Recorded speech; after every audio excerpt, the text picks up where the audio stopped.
Lecture. I am Dr. A.VELMURUGAN, Assistant Professor, Department of Mechanical Engineering, Government College of Engineering, Chettikari, Dharmaburi.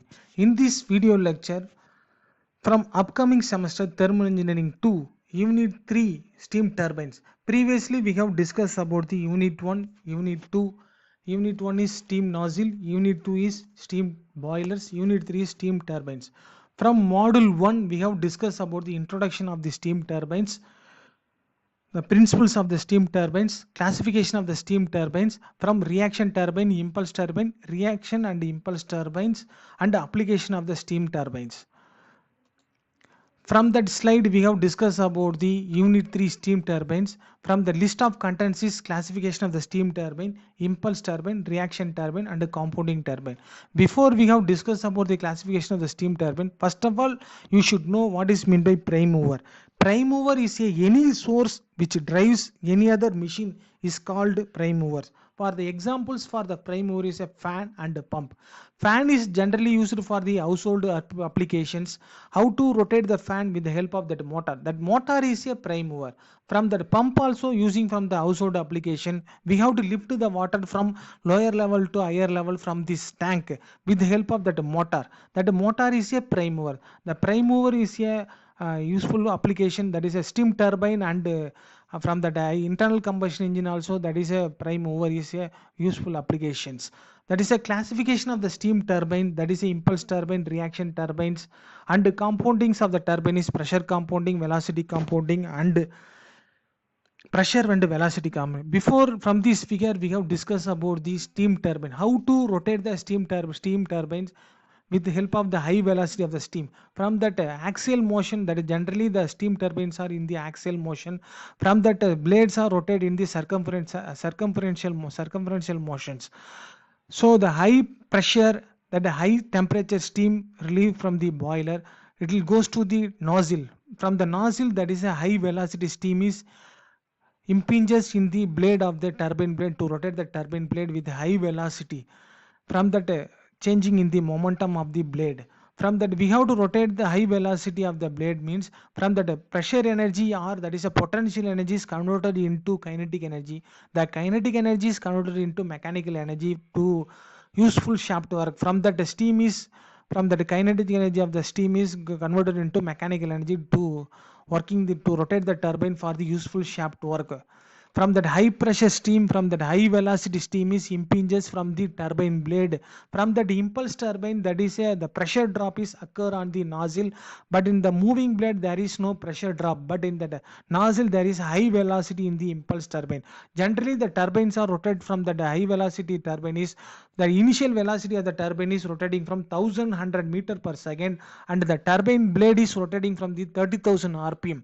That is a 30,000 rpm is that is a single stage turbine. We have to control the speed of the turbine with the help of the pressure compounding, velocity compounding, pressure and velocity compounding. Later we have discussed about all those things. Next slide, we have discussed about the photographic view of the steam turbines. From this type of steam turbine is using from the high thermal power plant, nuclear power plant, and shipping applications. From here the blades are arranged from the shaft is arranged from the axial motion, the blades are arranged from the circumferential motions.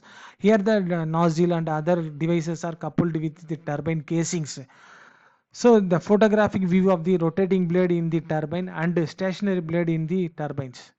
Next slide, we have discussed about the definition of the steam turbine. Already I told about the prime mover is any source which drives other machine is called prime mover. For example, the fan and the pump. From the steam turbine, the prime mover, which is the potential energy, is formed from the boiler of the steam, is transferred into kinetic energy from the nozzle, and later the high velocity steam is rotated the impinges from the blade to strike the guides of the blade to rotate the high speed, that is the mechanical energy, we get the useful turbine shaft work. Before we go to discuss about the classification of the turbine, according to the action of the steam turbine, there is a two types of turbine: impulse turbine, reaction turbine. The combination of impulse and reaction turbine. From the impulse turbine, in impulse turbine, the steam is coming out through a fixed nozzle at a very high velocity, strike the blades. Fixed on a periphery of the rotor, the blades changes the direction of the steam flow without changing its pressure. The force due to change of the momentum causes the rotation of the turbine shaft. Already I told about it. From the impulse turbine, the pressure drop is formed on the nozzle. From the moving blade, there is no pressure drop. From the nozzle, there is a high velocity is formed. Examples of the impulse turbine is a D level turbine. The Curtis turbine is used for the velocity compounding. Rative turbine is used for the pressure compounding. From the impulse turbine is the blade profile is the profile impulse turbine blade is the profile blade, but in the reaction turbine blade that is a aerofoil blade. But impulse turbine, the construction is very simple. It is used for the simple power generation, but in the reaction turbine is used for the large power plants. And also the impulse turbine blade is to manufacturing is very simple, but in the reaction turbine blade is to manufacturing is very difficult to construct to make the blades. But in the reaction turbine, the steam expands both in fixed and moving blades continuously as the steam passes over them. The pressure drop occurs continuously over both moving blades and fixed blades. From that enthalpy of the heat drop from that reaction turbine, the 50% that later we have discussed about the 50% degree of reaction, 50% from the moving blade and 50% from the pressure drop from the fixed blade. The pressure drop is started from that nozzle to blade. Last one is the combination of impulse and reaction turbines. According to the number of pressure stages, there is a single stage turbine. These turbines are mostly used for driving centrifugal compressor, blowers and other similar machineries. Generally, the D level turbine also is simple, that is single stage turbines, but the turbine is rotating from the RPM of 30,000 RPM. The single stage turbines are generally, you know about the centrifugal compressors, blowers are used for various applications. But in the multi-stage impulse and reaction turbines are used for power plant application. They are made in wide range of power capacities varying from small to large. Next heading is we have discussed about the flow of the steam. From the according to the type of the steam flow, generally that most of the turbines are formed from the axial flow condition only. The axial turbines, in this turbine the steam flow in a direction parallel to the axis of the turbine rotor. But in the radial turbine, in this turbine the steam flow in a direction is perpendicular to the axis of the turbine. One or more low pressure stages are made for the axial turbines. According to the number of shafts, the single shaft turbines, multi shaft turbines, we have to control the speed of the governing with the help of that throttles. The turbines with the throttle governing, in this turbine the fresh steam is entered through the turbine casing. One or more simultaneously operated to open the throttle valves. We have to rotate the turbine with the help of to control the throttle governing. Next condition is turbines with nozzle governing. In this turbine the fresh steam entered through the one or more consecutively opening the regulators. Turbines with bypass governing, in this turbine the steam besides being the fed to the first stage and also is directly formed to one or two or three intermediate stages of the turbine.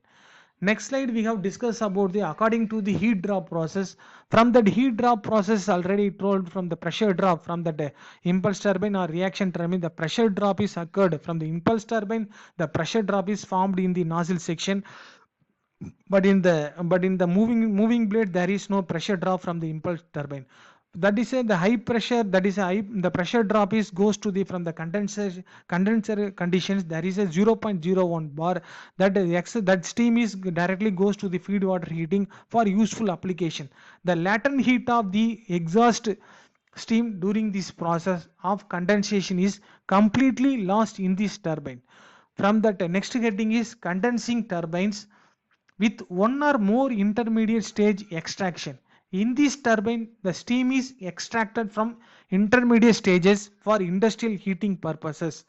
Next turbine is back pressure turbine. This type of turbine is used for the exhaust steam is to utilized for the industrial application and heating for various purposes. These types of turbines are detroited vacuum, can also be used with exhaust steam, may be used for the heating and various purposes. Next turbine is topping turbines. In this turbine is the exhaust scheme is to utilized for the medium and low pressure condensing turbines. These turbines are operated at high initial conditions of steam pressure at temperature, are mostly used for the during extension of power station capacities. Depending upon the power station capacities, we have to using this type of turbines to obtain we get the better efficiencies. Next slide, we have discussed about the temperature, the steam condition from the inlet at a turbine. From the steam pressure, low pressure turbine, the pressure inlet is steam at a pressure of 1.2 bar to 2 bar. From the medium pressure turbine, these turbines are from the operating pressure is 40 bar. Third one is a high pressure turbine. This turbine operating condition from the above pressure is 40 bar. Next turbine is very high pressure. This type of turbines are used for the power plant applications to produce the power generation high. These turbines are used at a pressure condition is 174 and higher, and the temperature is 550 degrees Celsius to higher. Finally, we have discussed about the supercritical pressure turbine. These turbines are used for to pressure range is 225 bar and higher. Next slide, we have discussed about the according to their usage in industries. So generally the turbines are used for the various applications, that is a high power plant, nuclear power plants and marine applications. Stationary turbines with constant speed of rotation. These turbines are primarily used for the driving the alternators. So the stationary turbines are to rotate the driving the alternator to produce the electricity, to produce the AC current. The stationary turbines with variable speed of rotations. From this turbine, we have the various speed of the rotations. That is, these turbines are meant to driving the turbo blowers, air circulators, and pumps, etc. Finally, the non-stationary turbines with variable speed. These turbines are usually employed in the steamer applications, marine applications, and railway locomotives. From that advantage of the steam turbines over the steam engines, from the steam turbine the thermal efficiency is higher compared to steam engine. From the steam turbine there is no reciprocating parts, but in the steam engine there is a reciprocating parts. From the piston is moving from TDC to BDC, there is a wear and tear, the friction is formed, and also the lubrication is also essential for the steam engines. From the steam engine there is no condensation process is required, but in the from the steam turbine there is no condensation process, but in the steam engines there is a condensation process required before the steam is entered to the steam engine, because of the low pressure steam is required for the steam engine to operating for the useful shaft work. From that third point, higher and great range of the speed is possible from the steam turbine. That is, higher speed is the velocity is 1100 meter per second, and to rotate the turbine blade from the speed of 30,000 rpm. After that we have to reduce the speed with the help of the pressure compounding or velocity compounding or pressure velocity compounding. From the steam turbine there need not required for the lubrication. Very simple, there is no rubbing parts in the steam turbines.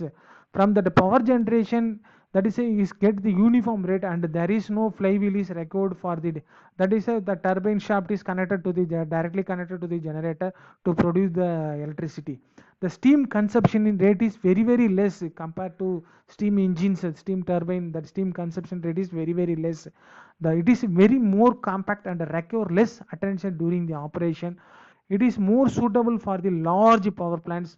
Less maintenance cost and the construction and the operation is highly simplified due to the absence of parts like piston rod, crankhead, and the connecting rod. But in the steam engine, we need required for the piston rod, and crankhead, and the connecting rod, and also lubrication is very essential for that steam engines. Considerably, overloads can be carried at the expense of slight reduction in overall efficiency. Next slide, we have detailedly discussed about the before we go to the impulse turbine or reaction turbine. First of all, you should know how to rotate the turbine. That is, from the axial direction the shaft is rotating. From the circumferential motion, that is the blade is rotating, there is a moving blade. From that D-level turbine, there is a structure of the D-level turbine is that there is a shaft, and also there is a nozzle, and moving blades are from the moving blade, and here the casings. From here we have discussed about how to the pressure drop is happening from the nozzle section and the velocity section, and also the moving blade section. From the nozzle section, the boiler pressure is, the pressure drop is drastically reduced, it is goes to the contention pressure condition, but in the nozzle section the velocity will be increasing. From the intermediate section there is no velocity will be increasing. After that the velocity will be decreasing from that blade section. From that initial velocity 1100 meter per second, and from the blade blade relative velocity is 400 meter per second. Here the kinetic energy is reduced from 10 to 12 percentage. The blade is rotating from the 30,000 rpm. We have to reduce the speed